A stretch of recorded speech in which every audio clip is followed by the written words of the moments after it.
Zechariah 7. You're interested in religion, but I'm interested in people.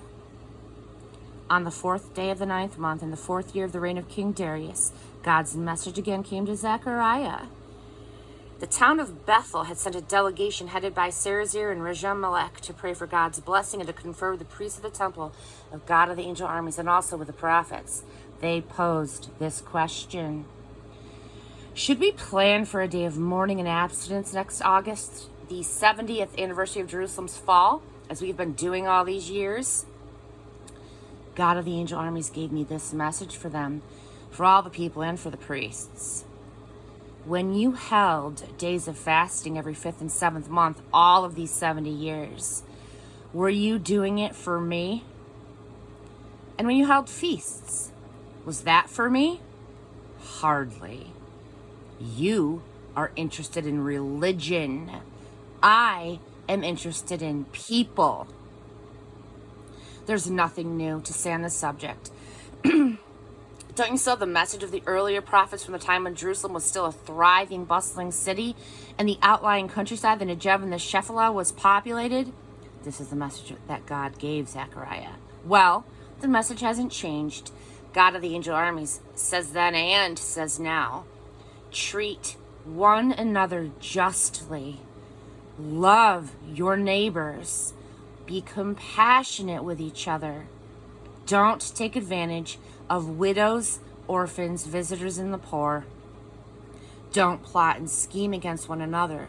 That's evil. But did your ancestors listen? No. They set their jaws in defiance. They shut their ears.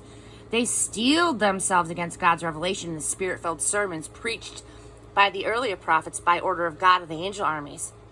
And God became angry, really angry, because he told them everything plainly, and they wouldn't listen to a word he said. So, this is what God of the angel army said: if they won't listen to me, I won't listen to them.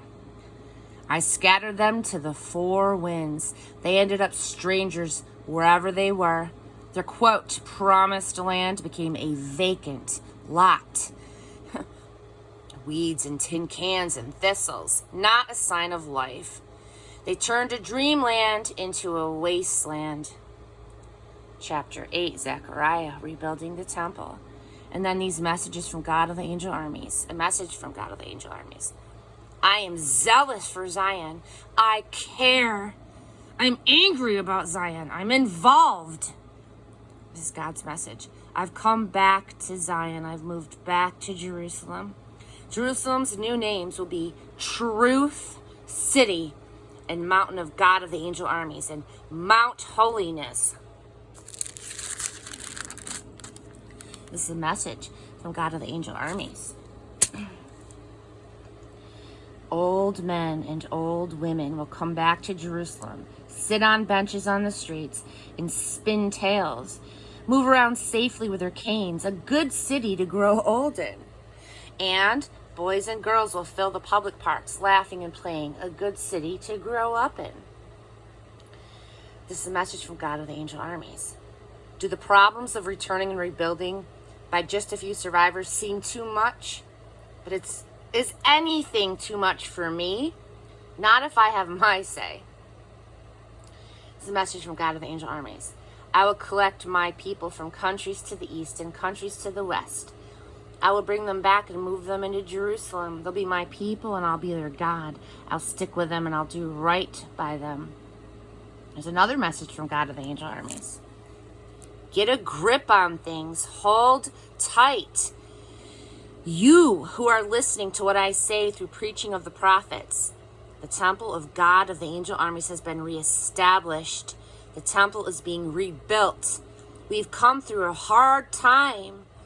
You worked for a pittance, and you were lucky to get that. The streets were dangerous. You could never let down your guard. I turned the world into an armed camp. But things have changed. I'm taking the side of my core of surviving people. Sowing and harvesting will resume. Vines will grow grapes. Gardens will flourish. Dew and rain will make everything green. My core survivors will get everything that they need and more.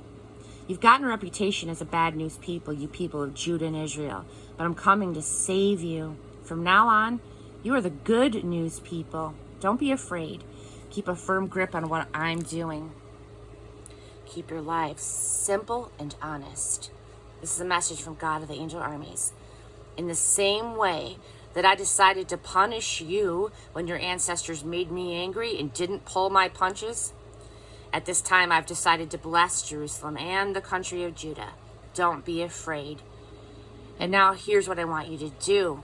Tell the truth, the whole truth when you speak. Do the right thing by one another, both personally and in your courts. Don't cook up plans to take unfair advantage of others. Don't do or say what isn't so. I hate all that stuff. Keep your lives simple and honest. This is a decree of God. Again, I received a message from God of the angel armies. The days of mourning set for the 4th, 5th, 7th, and 10th months will be turned into days of feasting for Judah, celebration and holiday. Embrace truth, love, peace. This is a message from God of the angel armies. People and their leaders will come from all over to see what's going on. The leaders will confer with one another. Shouldn't we try to get in on this? Get in on God's blessings? Pray to God of the angel armies? What's keeping us? Let's go. Lots of people, powerful nations, they'll come to Jerusalem looking for what they can get from God of the angel armies, looking to get a blessing from God. This is a message from God of the angel armies. At that time, 10 men speaking a variety of languages will grab the sleeve of one Jew, hold tight and say, "Let us go with you. We have heard that God is with you."